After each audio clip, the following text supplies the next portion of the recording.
Bonjour et bienvenue sur la chaîne du Palais des Saveurs. Aujourd'hui, on va faire ensemble une recette de tarte sucrée. Une tarte au citron et au basilic. Ben oui, ça change. Et elle ne sera pas meringuée celle-là.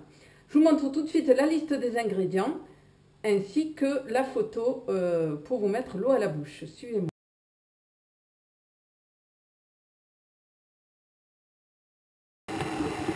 Je commence par mélanger la poudre d'amande, le sel, les deux sucres et le beurre. Puis j'incorpore l'œuf entier. J'incorpore en une fois la farine.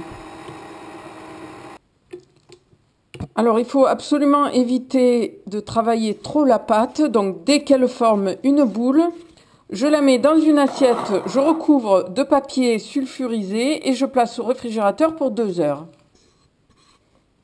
À cette pâte, je n'oublie pas le zeste d'un demi-citron vert.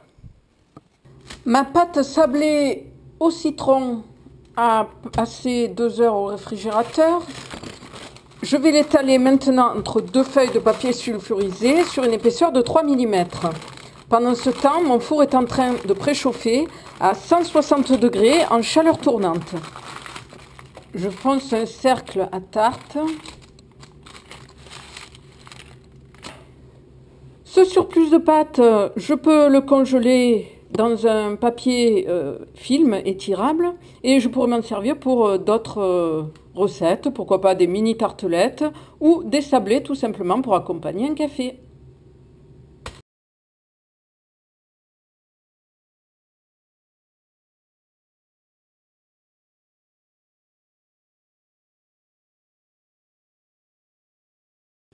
Pendant que la tarte est en train de refroidir, je réalise la crème citron basilic. Pour cela, il me faut 15 g de basilic, 195 g de beurre, 2 feuilles de gélatine, 3 œufs, 100 g de jus de citron jaune, 3 cuillères à soupe de citron vert, ainsi que 140 g de sucre en poudre.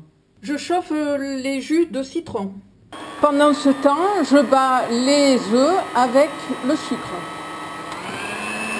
Je verse les jus de citron chaud. Je reverse le tout dans ma casserole et je porte à ébullition. J'incorpore mes feuilles de gélatine que j'ai fait au préalablement ramollir dans l'eau froide. Je retire du feu. J'ajoute ensuite le beurre que j'ai coupé en morceaux.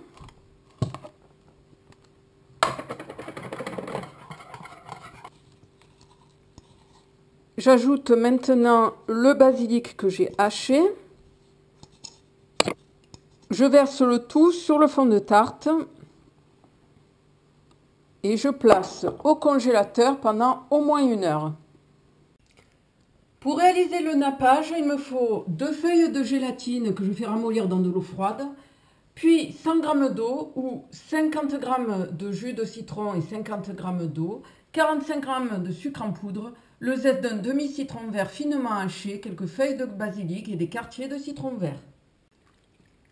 Alors, je porte à ébullition l'eau, le jus de citron et le sucre. Puis, j'ajoute hors du feu les feuilles de gélatine et le zeste de citron. Je laisse tiédir avant de verser sur la tarte. Puis, une fois le nappage pris au réfrigérateur, eh bien, je n'ai plus qu'à décorer ma tarte.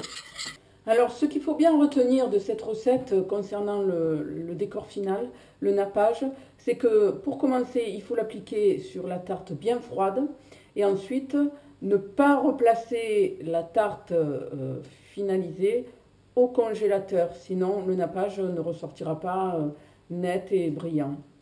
Voilà, ensuite, il ne reste plus qu'à décorer avec des rondelles de citron, pourquoi pas des zestes, des feuilles de basilic, et voilà, le tour est joué.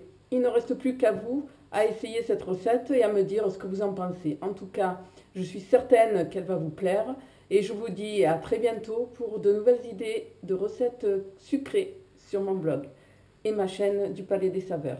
Au revoir et merci de votre fidélité.